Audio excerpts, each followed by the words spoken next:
aja. Iya, siapa? Mbak Rika aja. Apa ya? Oh, lupa. Baik, sekarang giliran saya. Sekarang kalian ini dua.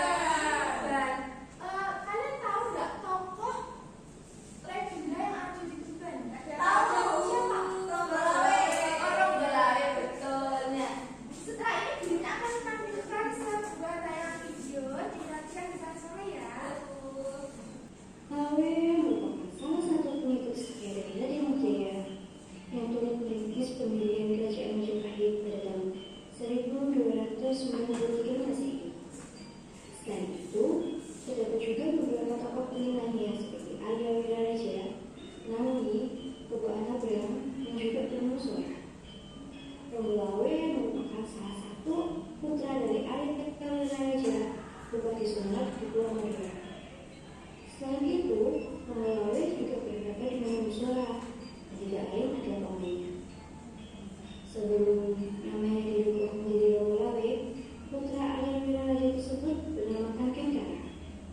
Maka, sebelum namanya dirubah oleh Raden Wijaya pun menanyakan terlebih dahulu kepada Arya Wiraraja dan juga Kengkara.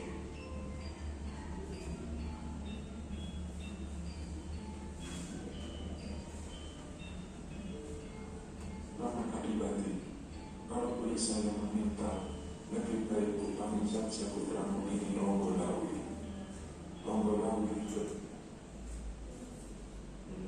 Ronggolawe. Seharusnya engkau selalu ingat bahwa semua yang kita miliki merupakan kebaikan budi Gusti Raja Wijaya. Dengan prajurit Majapahit yang secara kebetulan dipimpin oleh Patih Nambi, kedua kubu itu pun bertemu di Dukuh Pagabras. Perang pertama antara Tuban dan Majapahit pun tidak dapat dihindarkan. Waktu Ronggolawe masih sempoyongan, Kebo Anabram tidak menyayangkan kesempatan. Ia menyerang lagi dengan beresnya. Kali ini, serangan Kebo Anabram benar-benar tidak dapat dikalahkan oleh Ronggolawe. Akhirnya, ia pun tertawi oleh Bengkong. Namun, Permusura mengatakan kepada Raden Wijaya dan para abdi kerajaan bahwa Kebo Anabram tewas bersama Ronggolawe. Adik-adik Adhikara mengenai urusan Raden Wijaya dengan hati yang sangat sedih. Adik Adhikara dan istrinya, kedua istri Ronggolawe, mertua Ronggolawe, serta kerabat dekat Adipati Adhikara mengenang Raden Wijaya. Setelah semua berkumpul, jenazah Ronggolawe dan Kebo Anabram pun langsung disucikan dibakar dalam sebuah puncaka. Nah, baik anak-anak, dari video yang sudah kita simak bersama-sama tadi, Bu Lina ingin bertanya apa yang kalian ketahui dari video tersebut. Yang pertama, Bu Lina ingin tanya siapa saja ya kira-kira tokoh yang ada dalam video tersebut.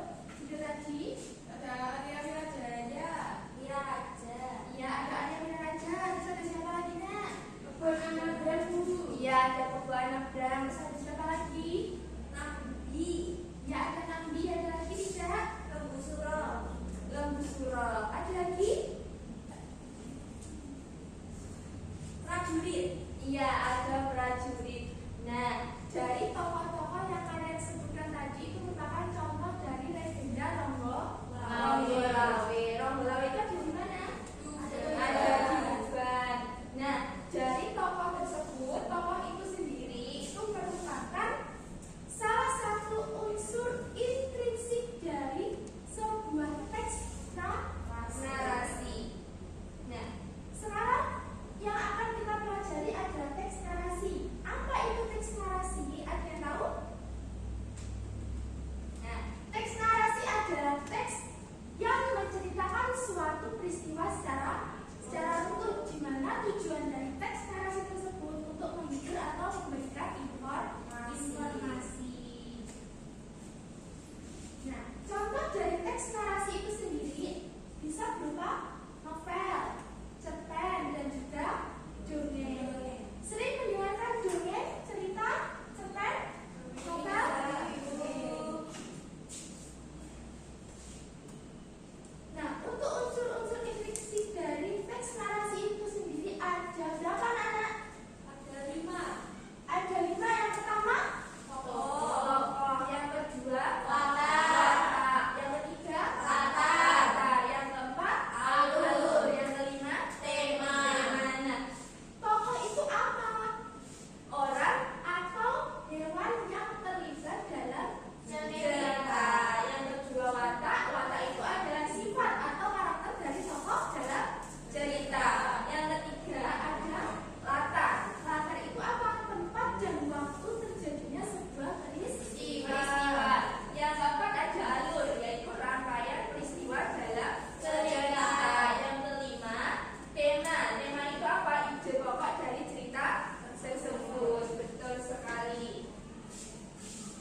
Nah, dari penjelasan